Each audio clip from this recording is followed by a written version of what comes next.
नमस्कार दोस्तों, स्वागत है आपका मेरी YouTube I D G labs by Pradeep Swami sir. आज हम पढ़ेंगे MCQ क्वेश्चन हिंदी व्याकरण जो पिछले पेपर में आए थे SSC में।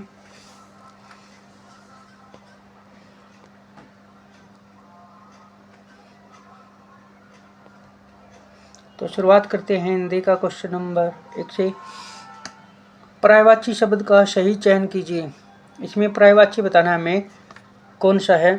उपाय का ए ऑप्शन है सोचना, बी बाग, सी तरीका, डी बगीचा। तो इसका आंसर है सी तरीका। उपाय का क्या होगा? तरीका। दिए गए शब्द का विलोम शब्द चुनिए। कड़वा। कड़वा का विलोम शब्द है मीठा। बी आंसर है इसका। कड़वा का विलोम शब्द क्या होगा? मीठा। क्वेश्चन नंबर 3, डिंग मारना मुहावरे का सही अर्थ है सेखी मारना। ए ऑप्शन है पछताना, बी है सेखी मारना, सी तेज भागना, डी ईर्ष्या। तो सही आंसर क्या होगा? सेखी मारना। डिंग मारना मुहावरे का सही अर्थ है सेखी मारना। सलाइयाँ। क्वेश्चन नंबर 4, सलाइयाँ शब्द का सही एक वचन चुनिए। क्या होगा? ए ऑप्शन है सली, बी सलई, सी सलाई और डी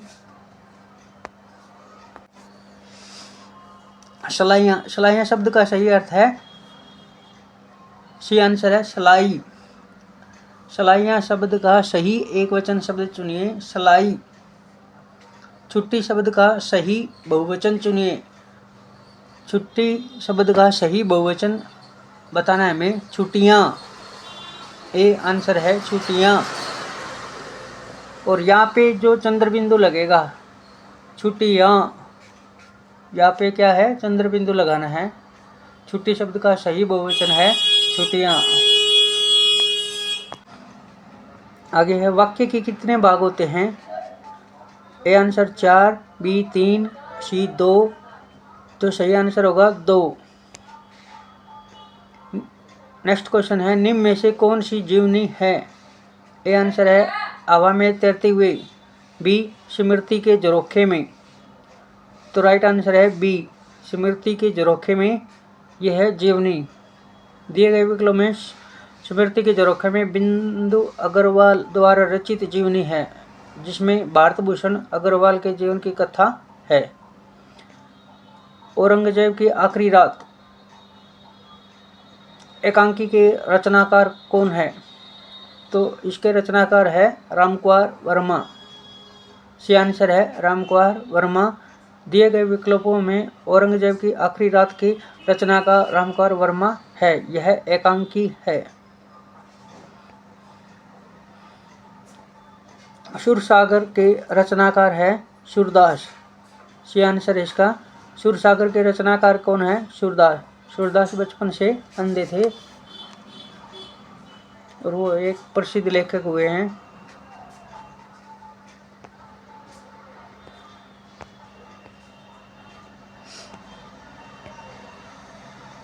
अगला क्वेश्चन है इनमें विशेषण शब्द है। ए पुराना, बी लिखता है, सी लड़का, डी और। तो विशेषण कौन सा है? पुराना। ए आंसर इसका राइट आंसर है पुराना। संज्ञा या सर्वनाम की विशेषता बताने वाले शब्दों को विशेषण कहते हैं। रमा प्लस ईश प्लस रमेश कौन सी संधि है? तो इसमें है गुण संधि। कौन सी है? सी आंसर है इसका। राइट आंसर गुण संधि। इसमें गुण में क्या होता है? किसी का नाम होता है, लगभग नाम।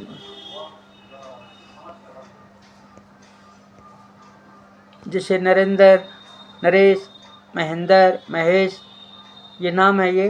तो लगभग नाम जिसमें हो वो कौन सा होगा? गुण संधि। जो ईश्वर को मानता हो उसे कहते हैं आस्तिक। जो ईश्वर को मानता हो उसे कहते हैं आस्तिक। सी आंसर है इसका। और जो ईश्वर को न मानता हो वो क्या होता है? नास्तिक। जो दूर की सोचे वो कौन क्या कहलाता है? दूरदर्शी। जो सभी जगह विद्यमान हो उसे कहते हैं सर्वशक्तिमान। 98 का है उल्टी गंगा बहाना। मुहावरे का अर्थ है प्रतिकूल कार्य करना। मतलब क्या है? उल्टी गंगा बहना। इसका मुहावरे का अर्थ है प्रतिकूल कार्य करना। सी आंसर है, मतलब विपरीत कार्य करना। राम चिट्ठी लिखता है इस वाक्य का क्रमवाच्य रूप है। राम से चिट्ठी लिखी जाती है। राम से चिट्ठी लिखी जाती है। राम चिट्ठी लिखता है, इसका क्रमवाच्य बनाना है राम से चिट्ठी लिखी जाती है। या ये भी हो सकता है राम के द्वारा चिट्ठी लिखी जाती है। ये भी सही है क्रमवाच्य में। और राम से चिट्ठी लिखी जाती है, ये भी सही है। लता शब्द का बहुवचन है। लता का बहुवचन क्या होगा? लताएं। बी आंसर है इसका। लता का बहुवचन शब्द है लताएं। नेक्स्ट क्वेश्चन हमारा, निम्न काले अक्षर वाले शब्दों में प्रयुक्त प्रत्ययों का भेद बताइए। कुमार, सुनार आदि जातियों की उपयोगिता गांव में बहुत है। कुमार, सुनार आदि जातियों की उपयोगिता गांव में बहुत है। तो इसका राइट आंसर होगा तद्भव प्रत्यय। कौन सा प्रत्यय है ये? तद्भव प्रत्यय। और प्रत्यय क्या होते हैं? जो शब्दों के पीछे लगकर उनके अर्थ को बदल दे उन्हें क्या कहते हैं? प्रत्यय कहते हैं। कुमार, सुनार आदि जातियों की उपयोगिता गांव में बहुत है। इसमें कौन सा प्रत्यय है? तद्भव प्रत्यय।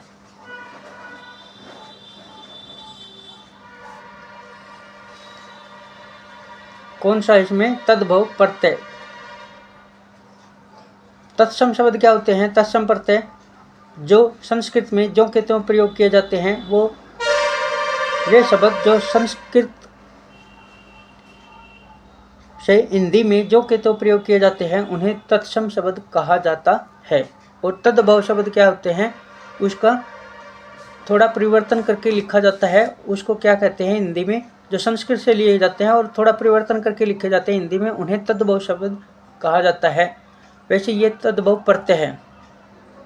देशज जो अपने देश के शब्द होते हैं उन्हें देशज कहा जाता है।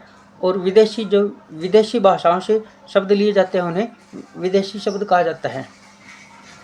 तो ये कौन सा है? ये तद्भव प्रत्यय। याद रखना। समान अर्थ देने वाले शब्दों को चुनकर लिखें। प्रकाश, प्रकाश का समान अर्थ कौन सा है इसमें? ए आंसर है अंधेरा। बी तड़ित। सी रोशनी। डी सुमन। तो प्रकाश का है रोशनी। प्रकाश का कौन सा अर्थ है? रोशनी। नेक्स्ट क्वेश्चन करते हैं। पंडिताई शब्द में कौन सा प्रत्यय लगा है? तो पंडिताई, पंडित प्लस आई। तो ए आंसर है इसका right answer. Pandit plus I, A answer right answer है इसका। नेक्स्ट क्वेश्चन है, निम्न में से किस लोकोक्ति का अर्थ होता है सदा एक समान रहना? सदा, कौन सी लोकोक्ति का अर्थ है कि सदा एक समान रहना? सावन अरे ना बादो सूखे। डी आंसर इसका राइट आंसर है। सावन अरे ना बादो सूखे। सावन अरे ना बादो सूखे, इसका राइट आंसर है सदा एक समान रहना। चाहे सावन आए चाहे बादों में ना आए, पत्ते क्या है? हरे के हरे रहते हैं। तो उसमें उसका ये सदा एक समान रहना, ये अर्थ है बनेगा। ये आया है उभय, अभय और उभय का समानार्थी भिन्नार्थक शब्द होगा। अभय का क्या होता है? निडर। और उभय का दोनों ओर। बी आंसर इसका। अभय का क्या अर्थ होता है? निडर। और उभय का अर्थ होता है दोनों। अभय का अर्थ है निडर और अभय का अर्थ है निडर और उभय का अर्थ है दोनों। अब नेक्स्ट क्वेश्चन है, कई रेलवे के कर्मचारी की गिरफ्तारी हुई में कौन सा विकल्प अशुद्ध है? तो इसमें है सी आंसर है कई रेलवे। तो यहाँ रेलवे भी लिख सकते थे, रेलवे के कर्मचारियों की गिरफ्तारी हुई, इसमें कई शब्द लगा के वैसे ही फालतू दिया हुआ है ये। तो इसमें कौन सा शब्द विकल्प अशुद्ध है, तो कई आएगा इसमें। नेक्स्ट क्वेश्चन है वयोवृद्ध का संधि विग्रह है वय प्लस वृद्ध, डी आंसर है। वह के विसर्ग लगेगी प्लस वृद्ध, वय प्लस वृद्ध, वयोवृद्ध। ये विसर्ग का ओ बना हुआ है, कई बार विसर्ग लुप्त भी हो जाती है और कई बार इसमें विसर्ग का अर्थ होता है रे लगभग बनता है, जैसे अंत प्लस गत अंतर्गत, अंत प्लस राष्ट्रीय अंतर्राष्ट्रीय, और अंत प्लस करण अंतकरण। इसका अंत विसर्ग ऐसे की ऐसी रहेगी। नेक्स्ट क्वेश्चन है निम्न में से किस शब्द में अप उपसर्ग लगा हुआ है। ये इंपॉर्टेंट क्वेश्चन है। देखो अप सभी में लगा हुआ है, ए में लगा हुआ है अपठित, बी में लगा है अपहरण, सी में लगा है अपवित्र, डी में लगा है अपनापन। तो हम देखेंगे तो इसमें हमें चार ऑप्शन में अप दिखाई देगा, लेकिन हमें सही आंसर बताना है। तो इसका सही आंसर क्या होगा, अपहरण। अपहरण कैसे होगा, जैसे आप दोनों शब्द को अलग अलग करके लिखोगे, जैसे इसमें अपठित को लिखते हैं अप प्लस ठित, तो ठित का क्या है, कोई अर्थ नहीं निकलता। सी आंसर देखो इसमें अप प्लस वितर, अप प्लस वितर लिखेंगे, अप को अलग करेंगे, अप प्लस वितर लिखेंगे तो वितर का कोई अर्थ नहीं है। और डी में देखो अप प्लस नापन, अब जैसे अपनापन है, इसमें अप अलग करेंगे प्लस रह जाएगा नापन, तो नापन का कोई अर्थ नहीं है। इसमें बी आंसर देखो अप अपहरण, अप अलग करेंगे अप प्लस हरण, तो हरण का अर्थ है। तो इसमें जो पूछे, जैसे उपसर्ग पूछे तो उसको अलग करके प्लस करके लिखो, तो जो बाद में बचे उसका अर्थ निकले तो वो सही माना जाएगा। नेक्स्ट क्वेश्चन है निम्न में से स्त्रीलिंग का कौन सा युग्म सही है। तो इसमें है निम्न में स्त्रीलिंग का कौन सा युग्म सही है, तो आत्मा और पुस्तक। आत्मा और पुस्तक ये क्या है, स्त्रीलिंग शब्द है आत्मा और पुस्तक।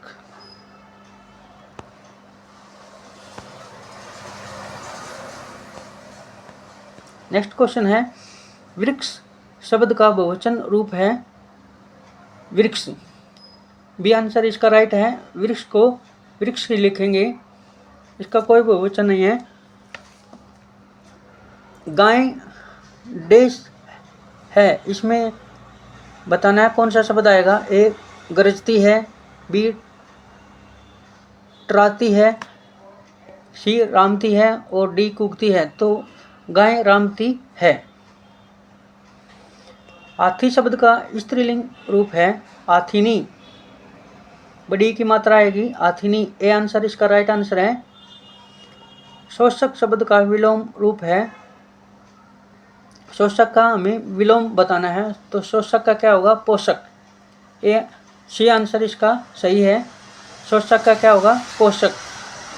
जिसका रंग सोने जैसा हो उसे कहते हैं सुनहरा, जिसका रंग सोने जैसा हो उसे क्या कहते हैं, सुनहरा, ए आंसर इसका राइट आंसर है। नेक्स्ट क्वेश्चन है हमारा पंजाब शब्द में समास है पंजाब, पंजाब में कौन सा समास है, पंच, पंच प्लस अब पंजाब, तो पंच क्या है, गिनती है, और गिनती में कौन सा समास होता है, द्विगु। इसमें जिसमें गिनती आ जाए वो द्विगु समास होता है। जैसे सप्त सिंधु, 7 सिंधुओं का समूह, दोपहर, 2 पहरों का समूह, पंचतंत्र, 5 तंत्रों का समूह, पंजाब, 5 आभों या नदियों का समूह।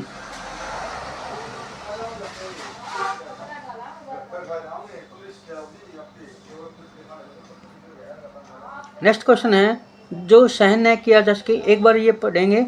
अविभाव समास किसे कहते हैं? अविभाव समास में पहला पद अव्यय होता है, जैसे प्रतिदिन, प्रति प्लस दिन। तत्पुरुष समास में क्या होता है? इसमें कारक चिन्ह का प्रयोग होता है।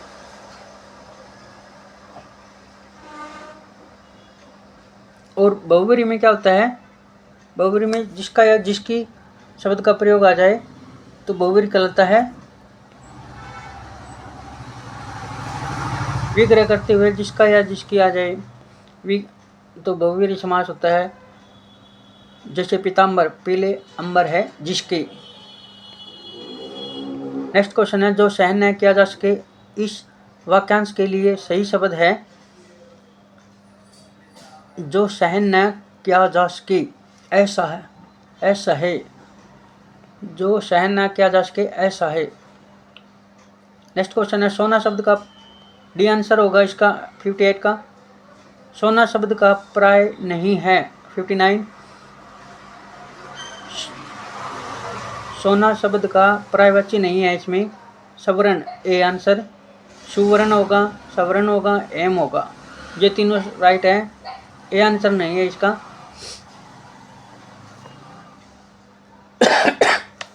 इसमें पूछा है सोना शब्द का प्रायवाची नहीं है, नहीं बताना है हमें, तो ए आंसर इसका राइट होगा।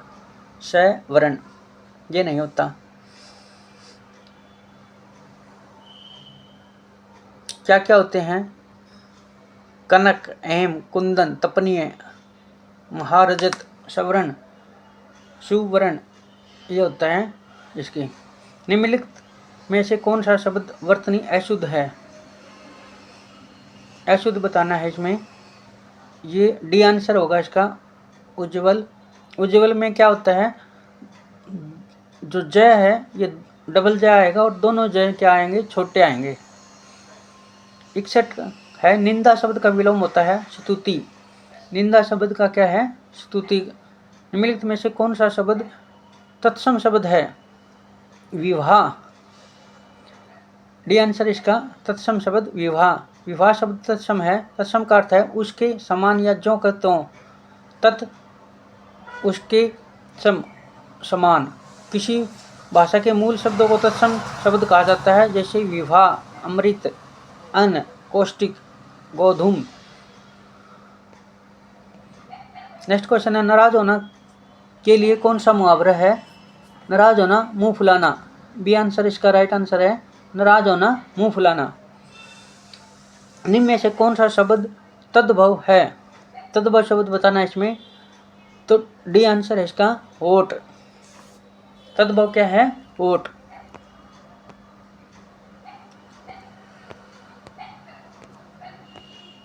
नेक्स्ट क्वेश्चन हमारा ये करवा दिया था।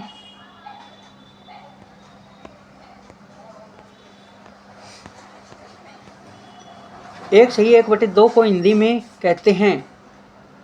ए आंसर डेढ़, बी 1 और आधा, सी 1.25, डी 2.5। तो इसको क्या कहेंगे? डेढ़। ए आंसर इसका राइट है। भाई बहन में कौन सा समास है? द्वंद्व समास, जिसमें ये निशान आ जाए बीच में है जो ये डंडे का, तो भाई और बहन जैसे क्या होगा? द्वंद्व समास। राम लक्ष्मण द्वंद्व। 97 का है, इसमें व्याकरण शुद्ध वाक्य है। राम ने रोटी खाई। बी आंसर है, राम रोटी खाई, राम ने रोटी खाया, राम रोटी खाए। तो ए आंसर इसका राइट होगा, राम ने रोटी खाई। 98 नीचे दिए गए शब्दों में विजातीय शब्द को चुनकर लिखें। ए आंसर है गोदावरी, बी कृष्णा, सी कावेरी, डी विंध्य। तो इसका राइट आंसर होगा विंध्य। विजातीय शब्द को चुनकर लिखें, मतलब जो 3 तो इसमें सही है और एक अलग है। गोदावरी, कृष्णा, कावेरी ये क्या है? नदियों के नाम है, जबकि विंध्य क्या नाम है? विंध्याचल पहाड़ का नाम है। माता शब्द का बहुवचन रूप होगा माताएं। माता का बहुवचन क्या होगा? माताएं। चंद्र बिंदु लगेगा इस पे। सही विभक्ति प्रत्यय चुनकर खाली जगह भरिए। मोहन डैश बहन सरला है, तो इसकी क्या आएगी? मोहन की बहन सरला है। सी आंसर आएगा इसका। मोहन की बहन क्या है? सरला है। नेक्स्ट हमारा समान अर्थ को देने वाले शब्द को चुनकर लिखिए। चंद्रमा। चंद्रमा को और क्या कहते हैं? शशि। चंद्रमा को और क्या कहते हैं? शशि। समान अर्थ बताना है इसका। ए आंसर है चांदनी। बी शशि, कौमुदी, चंद्रिका। तो इसका राइट आंसर होगा बी शशि। तालाब। तालाब का क्या होगा? समान अर्थ तड़ाग। तड़ाग संस्कृत में कहते हैं तड़ाग। तालाब को संस्कृत में क्या कहते हैं? तड़ाग। ये सही है। ए आंसर इसका राइट आंसर है राग। इनके विरोधार्थक पद चुनकर लिखें। राग का क्या है विरोधार्थक? द्वेष। राग को क्या कहते हैं? द्वेष। जैसे हरियाणवी में कहते हैं राड। राड को क्या है? द्वेष। राड बढ़गी भाई, ये क्या होगा? द्वेष होगा। राग का क्या है? द्वेष। स्वाधीन। स्वाधीन का क्या है? पराधीन। स्वाधीन, पराधीन। विपर्यार्थक शब्द बताने इसके।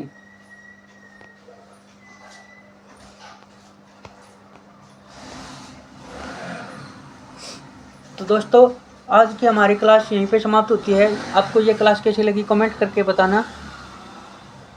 जय हिंद, जय भारत, जय गौ माता, राधे राधे, जय श्री श्याम।